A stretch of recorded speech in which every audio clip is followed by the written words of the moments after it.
So, baseball. The great American pastime, right? The sport that supposedly unites a nation with its rhythmic crack of the bat and, well, the general insistence on taking its sweet time. But what happens when you take America's self-proclaimed greatest game and plop it down in, say, Luxembourg? Or India? Turns out, the world has some thoughts. And spoiler alert, they're not always entirely convinced. We're talking about a sport where grown adults are paid millions to spit sunflower seeds and ponder the existential dread of a walk to first base. Prepare yourselves, because the global perspective on baseball is a wild, slightly bewildered ride. Everywhere else, especially in the Commonwealth, they have their bat and ball game, cricket. And boy, do they let you know it? It's a sport that can last 5 days, pause for tea, and still end in a draw. So, when these folks look at baseball, with its 9 innings and definite winners, they just sort of shrug.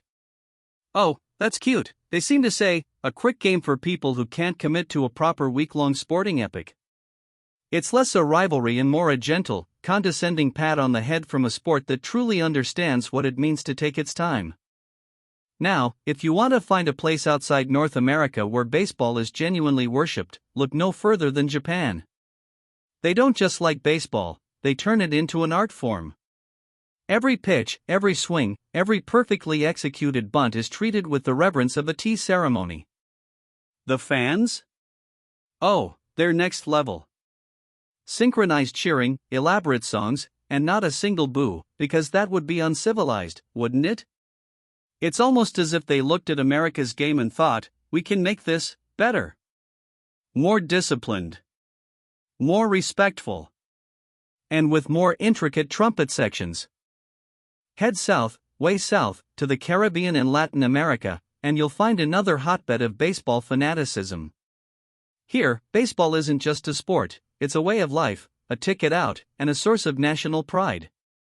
Countries like the Dominican Republic and Venezuela churn out MLB stars like it's an assembly line. The passion is palpable, raw, and incredibly loud. Forget the quiet reverence of Japan, this is pure, unadulterated joy and despair, often happening in the same inning. It's a beautiful chaos, fueled by dreams and the promise of a better future, all played out on dusty diamonds under the scorching sun. Now, pivot to Europe. Home of football, soccer to you Yanks, cycling, and various niche sports involving throwing heavy objects. Baseball? Well, let's just say it registers somewhere between competitive ironing and synchronized swimming in terms of mainstream appeal. The typical European reaction is a polite, if utterly bewildered, why does it stop so much? Or, even better, is this just glorified rounders? They simply cannot grasp the concept of a game where the clock doesn't matter, and the action is interspersed with what appears to be a lot of standing around. It's almost like they prefer their sports to actually move. Shocking, I know. And that brings us to the elephant in the dugout, the pace of play. For the uninitiated, baseball can feel like watching paint dry, if the paint occasionally explodes with a sudden burst of activity every 15 minutes. A typical MLB game clocks in at over 3 hours, with actual ball and play time often less than 20 minutes. 20 minutes. This isn't a problem for the purists who appreciate the strategic chess match unfolding. But for someone accustomed to the relentless 90 minutes of a football match, it's akin to cruel and unusual punishment. They just don't have the patience for all that strategic pondering between pitches. Despite the international skepticism, Major League Baseball, bless its heart, keeps trying to make baseball a global game. Enter the World Baseball Classic. It's their grand attempt to bring the nations together, a sort of baseball Olympics without the pesky Olympic Committee approval for every single event. And it's getting there. Sort of. It shows flashes of brilliance, especially when underdog nations upset giants. But it often feels like a valiant effort to convince the world that what they really need is more baseball, when what most of the world seems to want is, more football. Try explaining a sacrifice bunt to someone whose primary language doesn't even have a direct translation for inning. Or a double play. Or why a full count is called that when it's 3 balls and 2 strikes, not 5. It's a linguistic minefield. Even the most basic concepts, like strikeout, seem baffling. You just missed, they ask. Repeatedly? The jargon alone is enough to send a casual observer running for the hills, or at least a sport where goal means, well, a goal. It's like a secret club with its own arcane language, and the global audience is mostly just outside, scratching their heads. In America, a baseball game isn't complete without a hot dog, maybe some nachos, and a ridiculously overpriced beer. It's tradition. But step into a stadium in, say, South Korea, and you'll find fried chicken, pizza, and even full-on gourmet meals delivered to your seat. Japan offers bento boxes and ramen. The global palate just isn't satisfied with a lukewarm frankfurter on a soggy bun. It's a culinary clash of cultures, where the rest of the world seems to be saying, you can have a great game and great food, America. It's not mutually exclusive, you know. It's almost as if they want a complete experience. Wild. Speaking of South Korea, their KBO League is a masterclass in fan engagement. It's less a baseball game and more a joyous, organized carnival.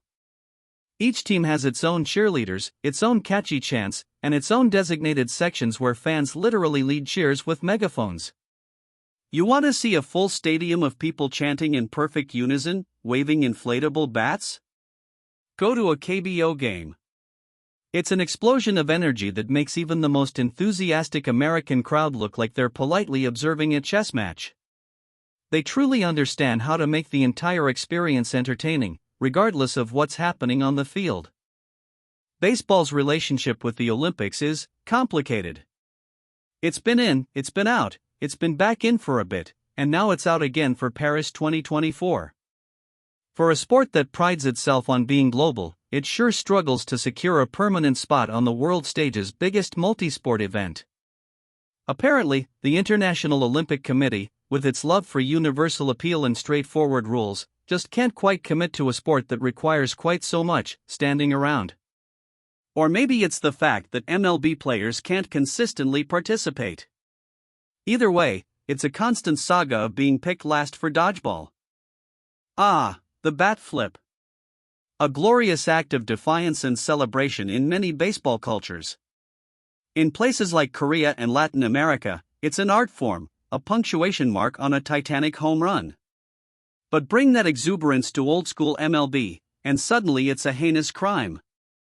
Unwritten rules, the purists cry, clutching their pearls. The rest of the world just looks on, bemused. They hit a ball really far, and they're excited. What's the problem? It's a microcosm of the cultural differences, unbridled joy versus stern, stoic tradition.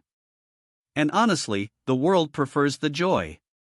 It's more fun to watch people actually feel things. While the world might largely scratch its head, some unexpected nations are quietly cultivating a love for the game. Italy and the Netherlands, for instance, have surprisingly competitive national teams. They might not be challenging the US or Japan for global dominance yet, but they consistently put up a good fight in international tournaments. It proves that baseball isn't exclusively tied to traditional strongholds. It just needs a few passionate souls, some willing government funding, and perhaps a slightly modified rulebook to speed things up for the attention span challenged masses. Baby steps, folks, baby steps. Let's put it bluntly, baseball isn't quite stacking up globally against the usual suspects. While it might dominate in pockets of North and Latin America, and absolutely thrives in Japan and Korea, the sheer numbers tell a different story for overall global reach. Football, soccer, is practically a religion everywhere else. Basketball has successfully infiltrated urban centers worldwide, and even cricket commands billions of fans in its domain. Baseball, meanwhile, is still largely that eccentric relative at the family reunion that insists on explaining the infield fly rule. So, why the hard sell? Beyond the pace, the jargon, and the unwritten rules, baseball requires a significant investment in infrastructure and equipment. You need fields, bats, gloves, pads, and a very specific ball. Compare that to soccer, where all you truly need is a ball and a patch of grass. Or basketball, which just needs a hoop and a flat surface. Accessibility is a huge factor in global sports adoption, and baseball just isn't built for spontaneous, grassroots play in a village square. It's a structured, equipment-heavy affair, which, let's be honest, is a bit much for most of the world. So, what does the future hold for baseball outside its traditional strongholds? Can it ever truly become a global phenomenon, or will it remain a cherished, yet somewhat peculiar, regional obsession? Efforts like the WBC and MLB's international outreach are commendable, but they're swimming upstream against deeply ingrained sporting cultures and a fundamental preference for fast-paced, high-scoring action. Maybe, just maybe, if they introduce a two-inning version with a mandatory dance-off after every strikeout, the rest of the world might come around. Until then, it remains a beloved enigma, perfectly content in its own eccentric bubble.